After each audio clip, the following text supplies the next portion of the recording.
Welcome everybody to the Work Hard, Play Hard podcast. I'm your host Ryan Harding, and today we got Ned Chidester here with us. He is a realtor at Berkshire Hathaway, and been in the business for a good amount of time. How long? 25 years. 25 years. Yeah, Okay. it's my 25th year. Yeah, so a good amount of time. Yeah. More than me. I've only been doing loans for 17 years. Which Yeah. sounded like a lot until you say 25, and then it's Yeah, you can multiply whatever you've been in by 5, yeah, just based on what we've been through in that period of time. Well, yeah, no, definitely. So talk to us, let's kind of get to know you a little bit. Obviously, where you're from and what got you kind of into real estate and stuff like that. Talk to us about that. Good question. So I have been licensed as an agent since the end of the 90s. 98 is when I got my real estate license. I got my broker's license about 10 years after that. Okay. I married my high school sweetheart. Nice. From southern Utah. I grew up the first few years of my life in southern Nevada, Okay. Las Vegas, Henderson area. Yeah.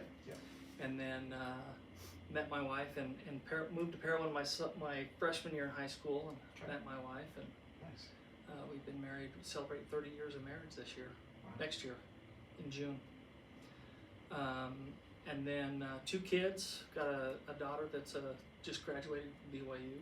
Okay. Nice. And then a son that is married and a Utah graduate. So Okay. we have both. You got both going on. Have both. I like it. And he lives here locally. Okay. But kind of what got me into the business was I have a construction background. Yep. So my dad's a contractor. Yeah. Contracting is in our family, and so that kind of got me interested in doing that. Sure. And a lot of residential. Mm-hmm. In fact, mostly residential, a little bit of commercial, but mainly residential. Sure. So I've done a lot of new construction, a lot of first-time home buyers in that period of time. Dabbled in some REO and short sales when that Sure. was the thing that was going, and Yeah.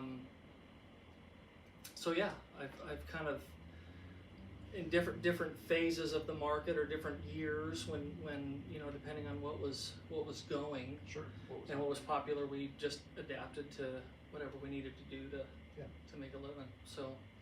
And when you say REOs and new construction and stuff like that, were you just like, hey, that was the people you targeted? Was people going for that, or did you actually like kind of help build homes too, like with your construction background? Or give me a little more. So details on that. mainly short sales. We were kind of attracted to them just by way of the market. That's what was selling, and so we developed a system. I probably negotiated over 200 short sales in my career. Okay. Yeah. When that was a thing, and had some crazy things happen in that period of time, and meeting some banks and different things, and working through a process of making them kind of a smoother process, which it was, there were a lot involved in that time. Yeah. And then through that process, meeting and making contact with a lot of banks and asset management companies and companies that held properties that needed to be sold. And in fact, there was an asset management company in Salt Lake that we did a lot of work with that owned a bunch of properties in the Las Vegas Valley. Okay. And at the time, we had a brokerage in Mesquite, which gave us a Nevada license. Yep. And so I was able to negotiate and work with several properties in the Las Vegas Valley, Henderson, and southern Nevada. Sure. And at one time, the rumor was that if Bank of America were to foreclose on everything that they had, it would collapse the real estate market in Las Vegas. Wow. So that was kind of a crazy time. Yeah. But anyway, did a lot of that stuff, and that was around 2009, 2010. And then ran a brokerage for a while. Okay. Owned part of a brokerage here in the Valley, and about 6 years ago made the decision to leave and kind of get back into selling as opposed to managing. Okay. And left the brokerage that I was with and met up with Bruce and Steve at Berkshire Hathaway, who I've known for years. And it's been a good ride. Good. Well, so I like one of the things you said. You adapted to the market. Whatever's hot, whatever's needing to be sold and stuff like that. Hey, that's kind of where I'm going to go, right? Mm-hmm. So obviously, 2023, not a great year, you know, as far as numbers go and stuff like that for most people, right?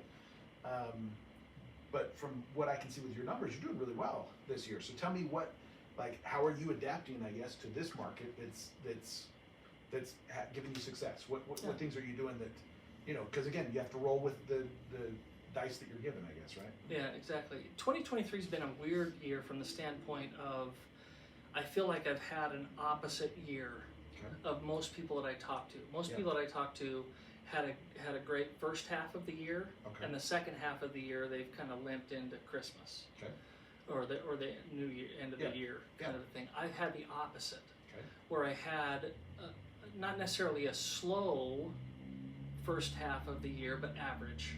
I feel like there really wasn't much special about it. I was on track to do what I usually do, and then the second half of the year is really where I picked up steam. And the only thing that I can really attribute that to is I have a list of people that I market to. I refer to them as my top 150. And it started out as 150 people, and I'm up around 250 or 260 now. And people come and go from that list, but I typically market to people that I know, that I've done business with. I've had some clients in there since I started, and I've sold them several homes and sold their kids several homes and sold, you know, family members and their friends, and so that's kind of what my marketing is catered to, as opposed to, you know, really casting a broad net. I really try to compact it and take advantage of a business that I've built. It just seems to make the most sense. Which, ironically, that's kind of what I found with my own business has been that this year has been definitely a lot of past clients. Yeah.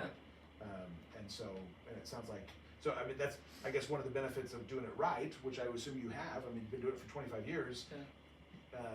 You know, I guess that's one of the reasons we do try to really take care of people, right? You know, it's not a one and done kind of transaction. You're trying to create a relationship, right? Yeah. And obviously you're seeing the fruits of that, it sounds like, then this year. Yeah, I have, and believe me, I've tried it all, and in a lot of cases I feel like I've taken the long road and made a lot of really, you know, stupid mistakes and learned from those, but really felt like I've kind of found my niche, if you will, kind of where what feels good, and working with people that I've worked with before, and somebody that I don't have to go and prove myself to. I mean, there's certainly no lack of, you know, building a business plan and having presentations and those kind of things that I market to other people, but see, my main focus is a past client base. And so speak to me a little bit more on that. What have you done to maintain those relationships? Is you know, calls, different things you're doing? Like, how do you keep this 150, 250 people loyal, I guess? Great question. So lots of different things. I do a pretty consistent newsletter. Our company, Berkshire Hathaway, has a marketing staff, and they do a lot of different things, from, we call them pop-bys, where we actually put, depending on the time of year, different things just to stay in touch with people that we can pop by and say hey and have a little something to give them, and some market information. And then also a newsletter. And then also, I would just say it's just staying in touch, consistent with them. Everybody knows somebody that's looking to make a move, and if you're in touch with those people on a consistent basis, you're more likely to have them refer you. If you're not, then they forget who you are and move on. But phone calls, I try to make, you know, a healthy amount of phone calls. I'm not as good at that as I would like to be. But a good contact manager, I think, is good, to be able to schedule out, you know, when I'm going to do things and how I'm going to do them, and I try to stay pretty consistent with that. I mean, so really, again, you just genuinely have a relationship with these people. It sounds Absolutely. Like. And so these are, I mean, the things you're talking about, like the pop-bys or the phone calls or the texts or the newsletters, those are really, you know, I guess, tools to create a relationship. Yeah, absolutely. I mean, it's about building that relationship, and when I say that my top 150 fluctuates, it does, because it's not. I don't have that relationship with everybody. In some situations, it really is a transaction, and it doesn't mean that I care any less about it or I put forth any less effort. Sure. There's just not a connection. Sure. So it's about running a business, and we take advantage of those opportunities, but it's not necessarily a long-term situation and a long-term relationship that we're building. So I guess you don't click with everyone, right? I mean, there's Correct. not, some people it's like, And that's okay. Yeah, and that's okay. Yeah. But the ones that you do click with, obviously, you're able to create that relationship that's long term. Yeah. Okay. Absolutely. No, I like that. So walk us through, obviously, kind of a normal day of yours right now. Like what, you mentioned some of the things you're doing and stuff like that, but, on a daily basis, somebody that's obviously having a successful year, what kind of makes up a general day for you? Well, you wouldn't know by looking at me, but I try to work out. Okay. Awesome. I'm not that's probably the worst thing that I'm at, but I like to work out first thing in the morning. Okay. So Yeah. if I can swing it. Had a gym membership for years, but I'm not always the best at it. Yeah. But so ideally, if I could get up and hit the gym and take advantage of that opportunity to listen to a podcast or listen to a book on tape or just something to kind of start the day off right. Yeah.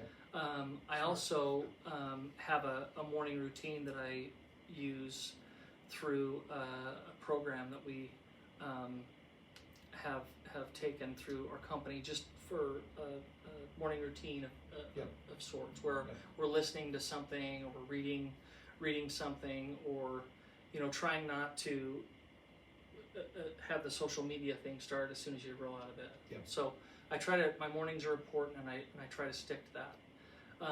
The next thing that I would say I do is I'm a big birthday guy. Okay. And it's not necessarily gifts or delivering stuff like that, but just a message. So I have on my calendar, if it's somebody that I know, when it's their birthday, I just wish them a happy birthday, and so I go through those.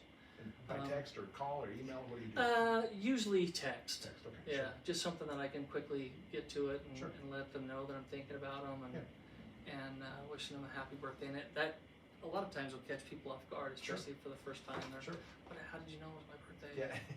Sure. So I do that, and then I typically by that time, we're 9 or 10 o'clock mid morning. I usually would have an appointment starting at that time, whether it be a new buyer consultation or a listing appointment, or if I don't have an appointment, it's time to do some research and look at some different markets and things that I want to do. Sure.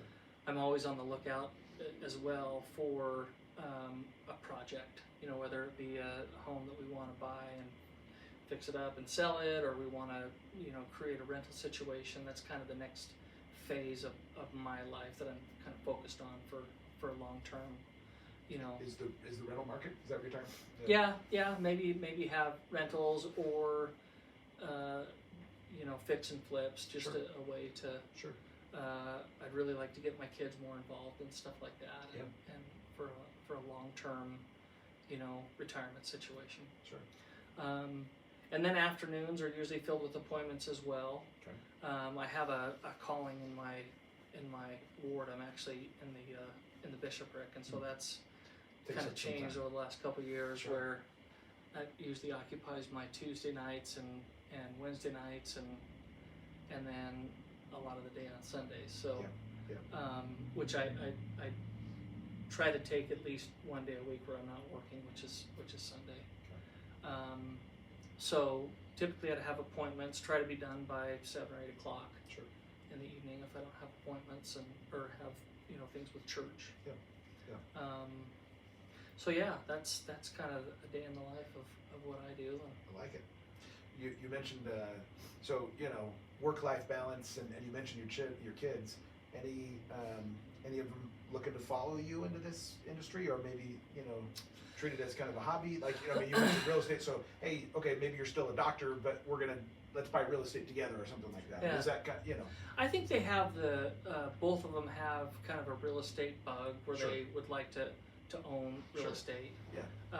My son and his wife, we were able to get them into a home when rates were 2.5, and got them into a pretty good situation, and they're already talking about wanting to do a rental property or something along those lines. So my daughter, I think she's just trying to get through college now, that's the focus now. Sure. But as far as becoming an agent or a broker or be in the real estate business, I don't think they have a desire for that. They're kind of doing their own things. Yeah. So, as far as challenges this year, obviously, just in general, the market's harder. But any specific challenges you've faced this year, like with the market or with just this business in general? Rates are probably one of the bigger Sure. ones. Okay. That's the elephant in the room. Sure. I mean, that's kind of the deal where where rates are high, and Yeah. and it's. I mean, I remember when I first got into the business, rates were 9%. Okay. We did a lot of 2-1 buy downs, but the average sale price was 135 in the county, and now we're 500, and it's just kind of a different animal. It is. Yeah. I've heard said that people that were in the market for a townhome or a single family home 2 years ago are now townhome buyers. Right. Townhome buyers are now condo buyers, and condo buyers are waiting. Yeah, I was just going to say not able to buy.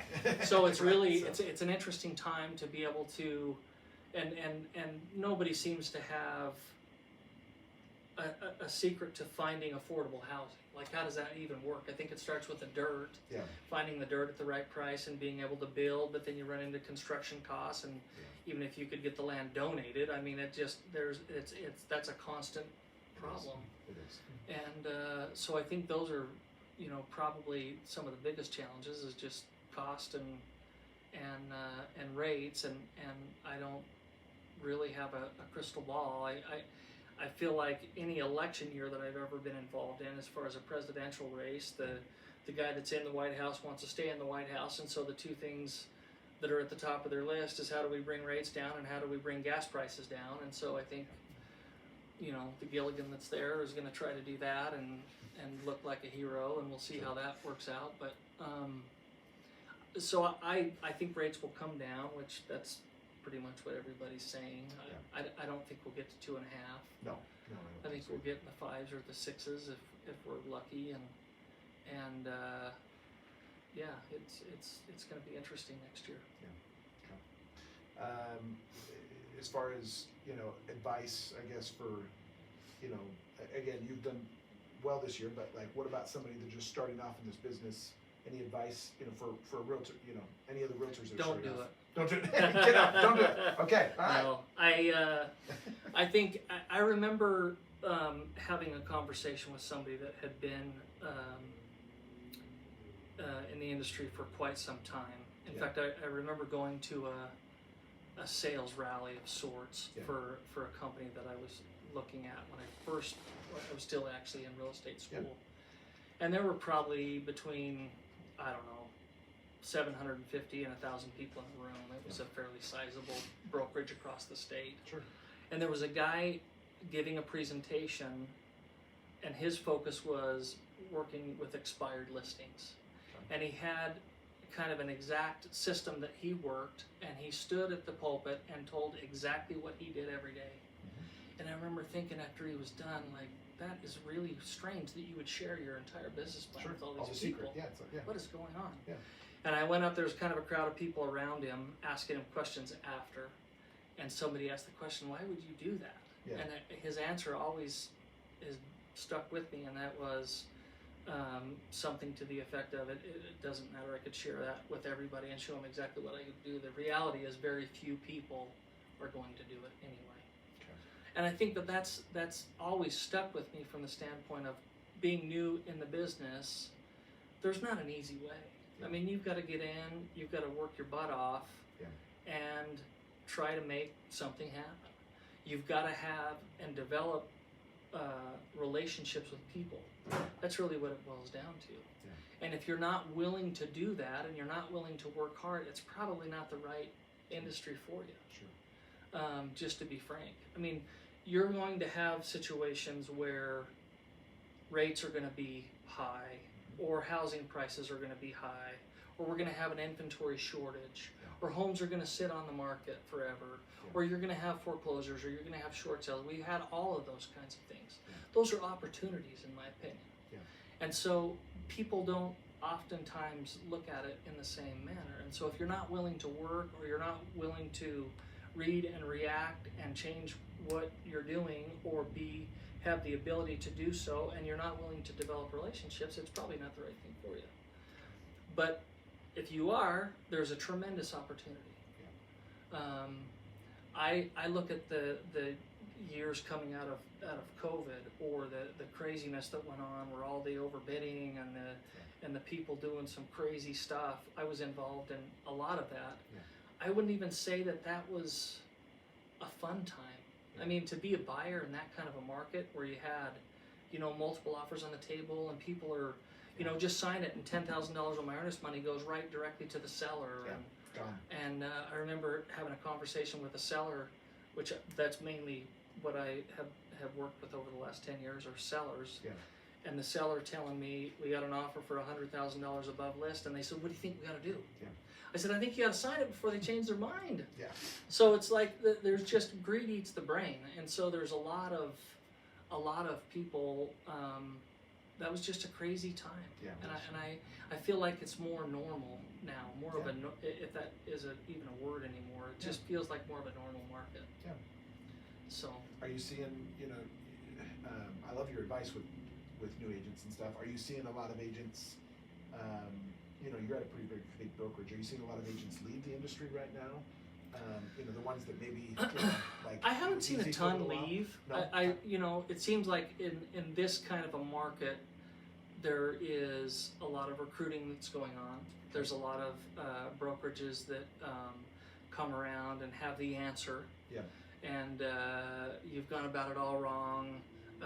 If you come over here to ABC company, we've got this new thing, and it's this new thing. All you have to do is come, and it dials the phone for you, and even goes on the appointment for you, and it does all this, and we're going to give you all the money. You're going to pay us very little. I mean, those kind of brokerages don't last anyway. But people are looking for answers, and I think that's oftentimes the pursuit of a lot of people, is they're looking for the secret sauce. And so you'll see brokerages in markets like this that come around and claim to have that, and so they'll sway. But I don't see a lot of people exiting the business. I see a few people moving around, but from what I'm hearing from the board, the numbers are down, so people are leaving. I just don't. Working with the people that I've worked with, they've been around. And so at least at your office, not so much. But I'm guessing there's a lot of realtors that are the onesie twosies that you probably didn't even know because they don't come into the office, right? So I guess maybe absolutely could be a lot of part-timers. Yeah, exactly. It's an industry that forever, since the beginning of time, it's not been a full-time gig for somebody, and so that's all we've done since we made the decision to get into the business. That's what we've done full-time. But it typically, is a part-time job for somebody, and so maybe they're kind of phasing out the real estate part of it and getting more. So maybe that's who's actually leaving, I guess. Because if the numbers are down, but you're not seeing it necessarily, I would assume that's because again, the ones that are going into the office, well, hey, they're working. They're doing enough. I've always been an office guy too. I've never liked the idea of working out of my house. I know a lot of people do, and they do it great. There's too many distractions at home and too many other things that I'd want to do. And it helps mentally. I'm with you, and I the mental shift that goes from home, because at home I like to play. I like to be with my family. Be home. Absolutely. And so when I come here, it's like, nope, I'm in office mode. I'm in work mode. That's what I'm focused on. Right. And so I don't know. I feel the same way as you. Even if just someplace to hang your hat. Change it up. Clock in. And clock in exactly. I think it helps to. I mean, we're in the same boat where somebody's not, calling us and saying, why weren't you here at 9? And so you don't have somebody that's kicking you in the butt to be on time or be to work, and so we've got to create that situation ourselves. And so that's why I've always liked the come into the office thing. Well, I think it helps with that, right? Yeah, because again, you don't have a boss that's necessarily. I mean, you have a broker, but I mean, they're not really a boss in the sense that, but they're not. They're more of a partner. They're more of a partner, exactly. Boss. Yeah, somebody that kind of helps you with those kind of things. Okay, so let's switch gears a little bit to, away from realtor part, but to buyers and sellers. What advice do you have? If somebody is looking to buy a home today, what advice do you have for that buyer? Somebody that's coming into the market. Hey, I'm ready to buy my first home. So I would say, I would say be selective on what you're looking for, but also be broad. And what I mean by that is you want to find the right deal, but it doesn't necessarily need to be your end home. A lot of times you'll see people that come in, they're buying their first home, and they've got to have a living room that's 20 by 20, and they've got to have 75 bathrooms, and they've got to have a 3-car garage and can't be anything less, or they've got to have a backyard that's so big, and they've got to have this, and just get your foot in the door. Just get in the market. You're probably going to move in 4 years. 4 to 7 years on average. So it's not your end place. You've just got to get your foot in the door. And also, I would say I would advise against waiting for rates to change, or waiting for prices to come down. Typically, you're not going to see that happen. We've struggled as a market over the last 4 or 5 years with an inventory shortage, and that's not changing. I've seen it for instance, in Utah County. I remember in 2009 we had anywhere between 5,000 and 6,000 homes on the market at any given time. There's 1,800 this morning. So we're not leaning towards a shortage. And just like anything, if you have too much of something, then the prices become more competitive, right? And we're not to that. And so the idea of prices really falling, we're not there. We're in a recession.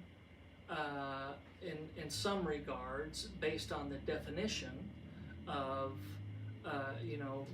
costs and things like that over 2 consecutive quarters, but from a housing standpoint, we don't have enough already. So it doesn't mean that there's challenges, but it also doesn't mean that the sky is falling and wait for everything to land before you purchase. I would say get in where you can, be selective, but be broad, and be willing to change up what it is that you had in mind of your house.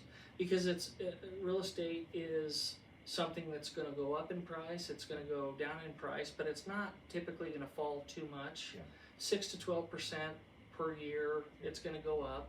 You're going to gain the tax advantages of owning property and be able to write off the interest. You're going to have something that's yours and not be subject to a landlord or anything like that. And you have something that is yours that's growing like any other kind of investment. And so I would say do it, but don't necessarily wait, because I don't think you're going to see the change that some people are telling you that there's going to be. Just because the numbers don't add up. Sure. Yeah. Well, that makes sense. Okay. So what about for sellers? Obviously, you're doing a lot of sellers right now. What advice do you have for selling? Should they sell now? Should they wait? Should they Sellers, I would say the same. I mean, if you're going to sell, you need to replace it with something, right? Sure. And so if you want to be able to capitalize on the market and on a deal on the other side, we first got to sell yours. If that means that we're going to get top dollar, we might need to be patient. Sure. We might need to do some things to the property to make it more saleable that you wouldn't normally do. But I wouldn't say wait is one of them. If the idea is you want to move and you want something else, whether it be for a job transfer or your family situation has changed, or you just want a different house. Maybe you're older and you don't want stairs, or maybe your kids are gone and your the size of your family has changed. You don't need such a big house. Sure. Whatever the case may be, it's not. I for a while ran a streak of selling. I think 9 consecutive years I sold a home on Christmas Eve. And we either went under contract or a closing, and that was sometimes weird. I remember closing at a restaurant in Springville with the title officer because the title company was closed. Sure. So from that standpoint, if you take 12 months out of the year, which is the best time to sell, regardless of what the economy's doing, I would say the winter months are as good as any and can be. I mean, your home, if you think about it, your home never looks better. Yeah. It never smells better. It's, you know, you're dealing with more of a serious buyer. Nobody's putting snow boots on their kids and out tracking around because they're kicking tires. So you're dealing with more of a serious buyer, in my opinion. That makes sense. And I think that if the idea is we want to move, I don't think wait is the answer. I think we move and we figure out the best scenario, and if that means that we're holding out for top dollar, then I would say patience is the name of the game. Okay. And what as far as, you know, negotiation and things like that, you mentioned 2020. Obviously, that was 100,000 over asking price, different things like that. How are your negotiation skills on both sides, buyer, seller? Mm-hmm. You know, how are those? What kind of things are you seeing right now as far as the Great question. you know, the normal stuff?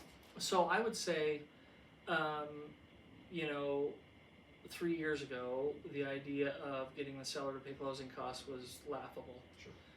In fact, in a lot of cases, if you weren't all cash or mostly cash, or made it really convenient for a short-term closing, and then giving the seller an extended period of time to live there, it was hard to be competitive, right? Yeah. Well, now it's kind of flipped 180 degrees from the standpoint of you're starting to see a lot more seller contributions as far as closing costs go, even starting to see some seller financing, which that's been a long time since I've seen that. Yeah. But I think you're also starting to see some different things.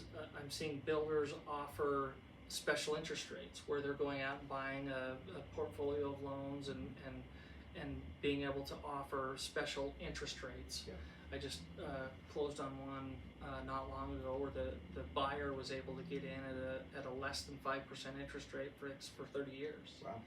And that's a month ago. So I think that it's possible. You know, the buyers, I would say, have kind of taken back the reins a little bit. Definitely.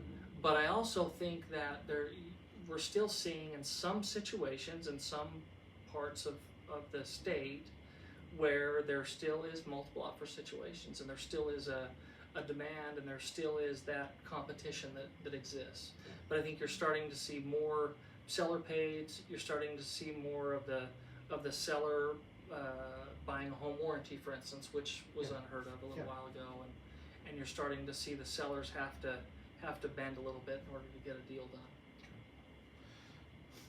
I like it. Kind of last question, I guess. You know, we're kind of wrapping up here.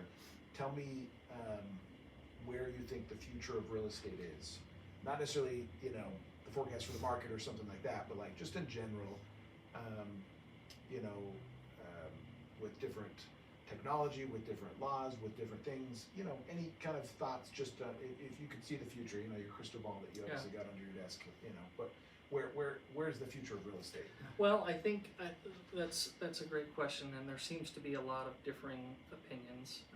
Everybody has them, but I would say the future, it just still boils down to relationships. I think if you had to, obviously there's a lot of things being said about this lawsuit that's gone on with the National Association and things regarding buyer's agency and buyer's protection, and I have a hard time believing that that's going to completely go away. Sure. I think in the state of Utah we've had buyer agency since 1993, and so it's been kind of a common practice here anyway. I think that you will see more control over the listing agent of a property, for instance. If you've got somebody where, you know, if it comes down to it and push comes to shove, and you get a first-time home buyer that's going to buy their first home, and on top of all the other costs and stuff, they're going to be faced with also having to pay their agent in order to be represented. You're going to see a lot of dual agency, and you're going to see a lot of agents that come into a situation unrepresented. Sure. I hope it doesn't get to that point. I think that at the end of the day, this lawsuit was a huge money grab for attorneys. I mean, if you look at it, I've heard tell that like 60% or something of that money coming in is going to attorneys. Nobody's winning in a situation like that. It doesn't do anybody any good. And so the idea of, especially with what they are doing as attorneys, they're doing what they're accusing the real estate agents of doing. So yeah. it's really kind of an interesting thing. But For a lot of I think, attorneys. I think that the forecast and the future is a little bit uncertain because of that. Sure. But I just have a hard time believing that we're going to vary too much away from what we have been doing. Sure.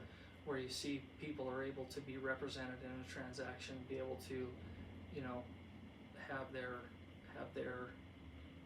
needs met, Sure. and be represented in a transaction. I think that there's some interesting things that I see coming. One of them is just the fraud alert. Okay. You know, being more aware of some of these schemes and things that are going on where people are getting money taken and wire fraud, and just being on alert. I think Yeah. that's going to be a big thing, which, you know, some of those things end up going to the attorney general, and they don't really care unless the money is $1 million or more, and so then you're dealing with people that are losing large sums of money, and so you're going to need to be more on your game and making sure that when you leave the title company, you're not wiring it to somebody else because you got an email of somebody posing to be the title company, and I'm sure you've seen it a lot with mortgage. But I think that's going to be interesting, and making sure that we're aware of those Sure. kinds of things, and Sure. the fraud alert. Sure. Which, you know, the very scary things, you know. Yeah.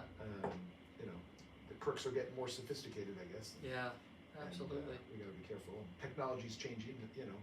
I mean, you know, there's a lot of, and I guess that may be another question, you know, as far as, well, just technology in general, you know. So you've been doing, you know, real estate for 25 years. How have you seen technology change from where you started to where it's now? I mean, would you say it's you know, enhanced your capacity? That's kind of how I look at technology a lot of times. Is really, it doesn't ever replace me. It just enhances me. Right. Is my thought. Yeah. You know, like it just makes me, like, I'm able to do more than I could before. But it doesn't. But to your point, relationships matter, right? People matter. Right. And so it's not necessarily, well, that now, you know, AI is going to replace us all and stuff like that. It's like, Yeah. I don't think so. I think it just enhances my ability to be a better loan officer, realtor, whatever my profession is. Definitely, there's some great tools and ways to utilize the technology. I remember when we either hand presented an offer or faxed it. Sure. Yeah. I remember when documents were in triplicate. Yeah. And you gave them, you know, the joke was press hard, it's cheap carbon. Yeah. You know, where you gave them a copy, or you faxed. Yeah. I remember when we made the turn to when the general public had access to the MLS. Yeah.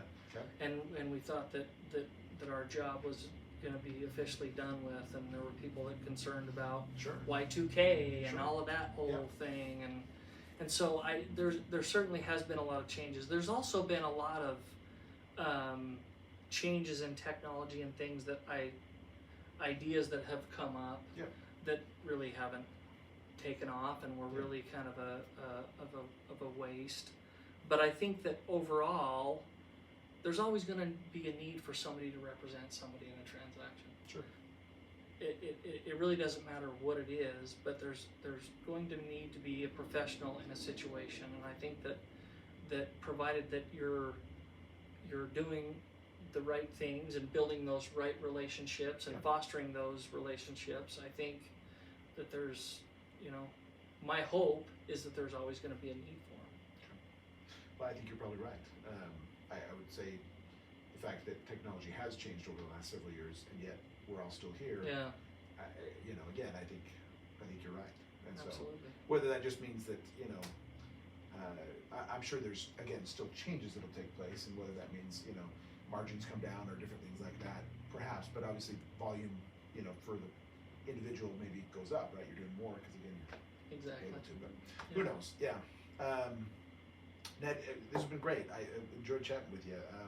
Any last things that we didn't cover that maybe you wanted to cover in this? I would say, just to kind of wrap it up, I would say always invest in yourself.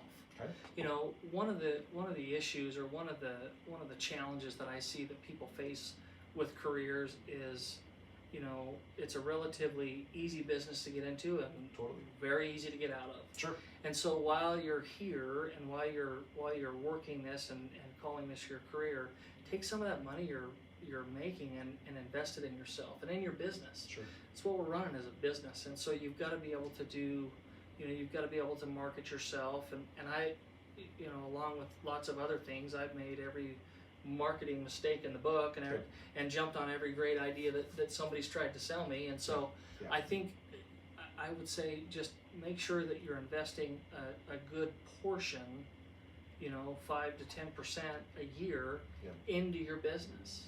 And that you're doing those things in order to build and grow and change and have the ability to, you know, to make the call. If you're invested in yourself, then it's easier to make a move and be able to capitalize on a situation that comes your way. Love it. Okay. No, I love that. I think that's great advice. I've always tried to treat my business as a business, you know, because it is a business. Yeah. You know, so. Ned, thank you for coming on. I'm glad you're having a good year, and I think you gave some good advice for you know, all parties that listen to this. So thanks everybody for listening, and we'll see you next week.